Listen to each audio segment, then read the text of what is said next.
You got to give this to David Zaslav and the new team behind Warner Brother Discovery. There's never a dull day. There's always some news coming out.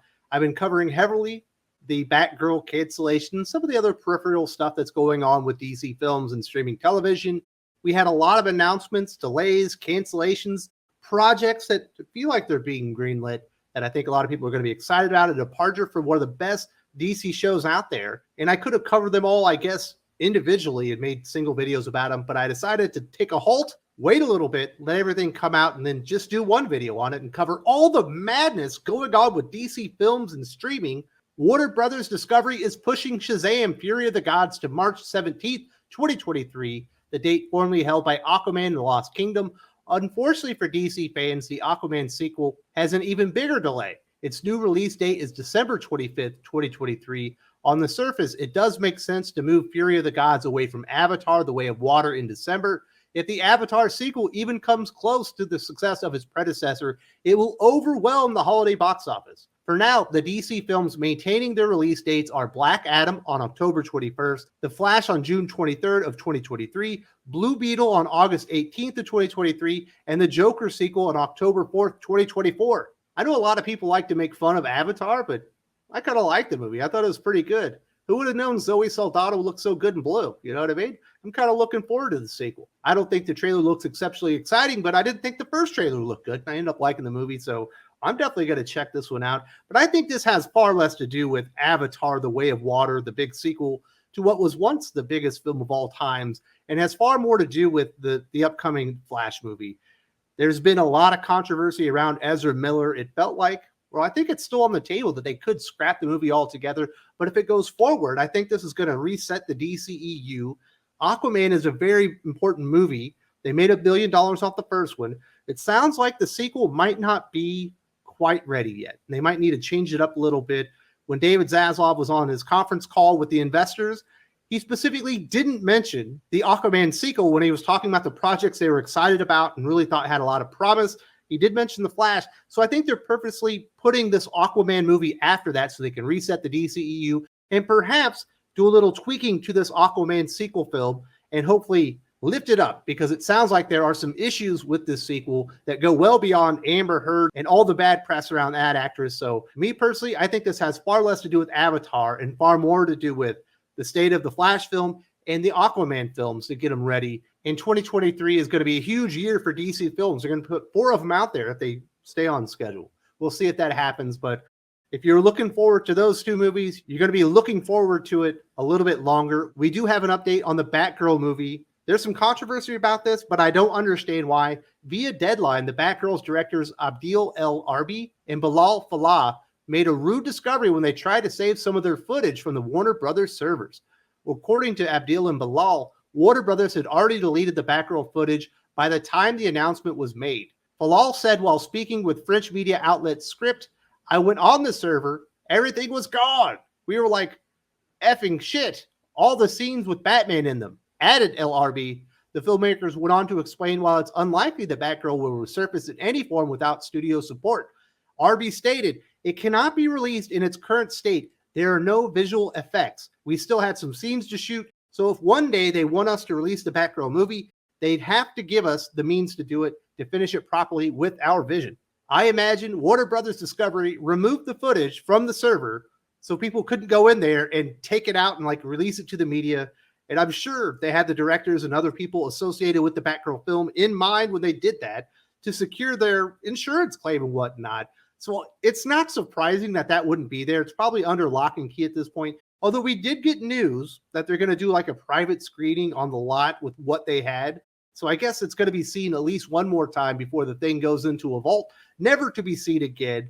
And as had been reported in the past, it was going to take a lot more production support to finish that movie. They hadn't put the visual effects in. They hadn't shot all the scenes of the films. So there was plenty more money that was going to cost to actually make that movie. It was not completely done like a bunch of morons out there thought. Plus they had to market it and all that stuff. Taking a $90 million haircut is not the greatest idea in the world. Probably not good business sense, but you don't want to spoil the bread. And it was going to cost them more money to release the film. And they didn't want it to blow up in their faces. So I don't know why the directors of Batgirl thought the footage would be there. Of course they were going to remove it.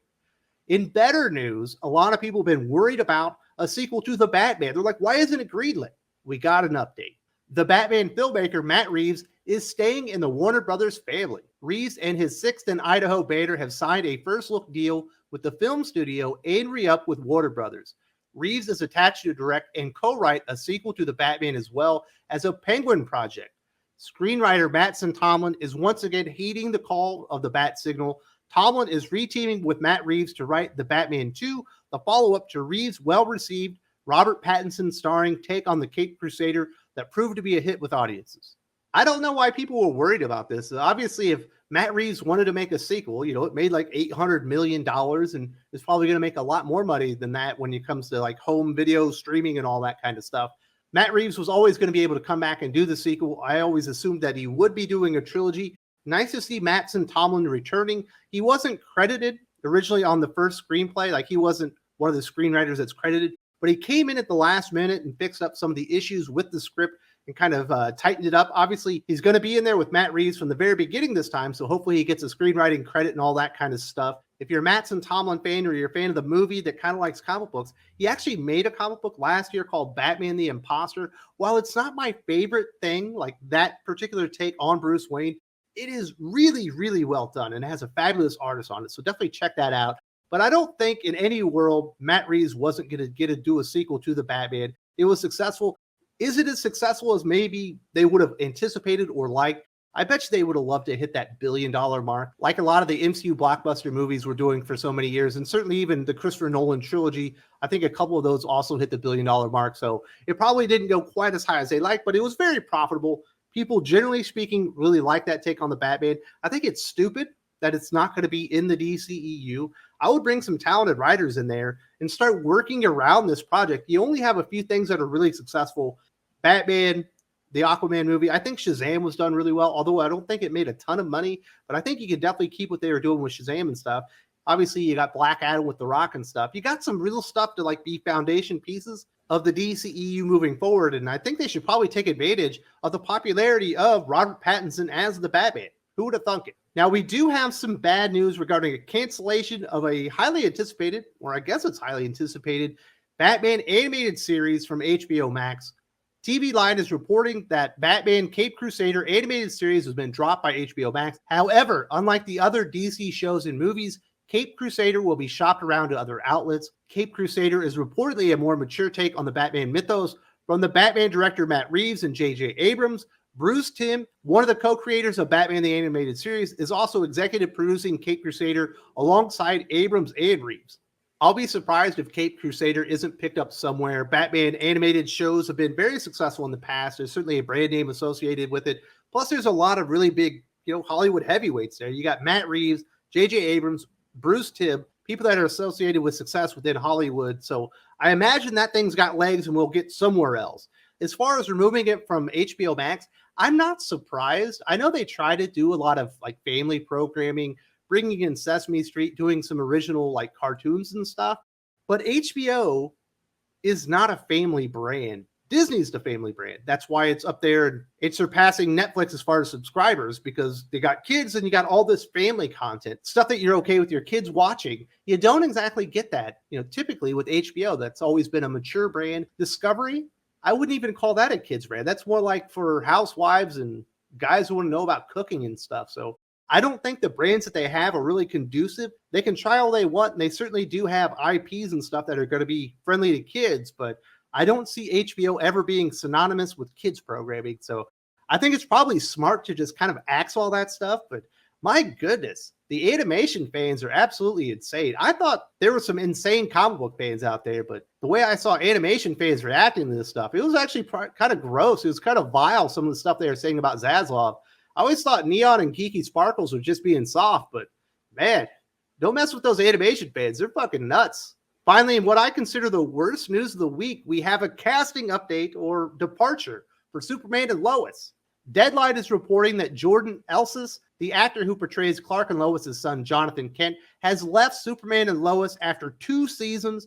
According to the report, Elsis did not report back to the set in time for the deadline to begin working on season 3. Subsequently, Warner Brothers TV confirmed his departure from the show. Superman and Lois is one of the few things that they're really getting right as far as DC entertainment. It's really the only thing left on the CW that's worth watching at this point. And I really like that actor's portrayal of Jonathan Kent. I thought it was a real value add to that show. I thought his portrayal was really good of Jonathan Kent. So I'm going to miss that actor. I really liked the first season. I haven't got to see the second season yet because it's not on HBO Go yet.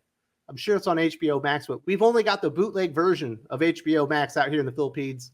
Recently, I actually talked about Superman and Lois and how much I like the TV show. I talked to Josh, who's a big Batman fan and DC Comics fan, but he also used to work in Hollywood doing some scripting and whatnot. We kind of talked about the show and what was working with it and how much we liked it. Definitely check this out if you haven't seen Superman and Lois or you want a perspective on the TV show.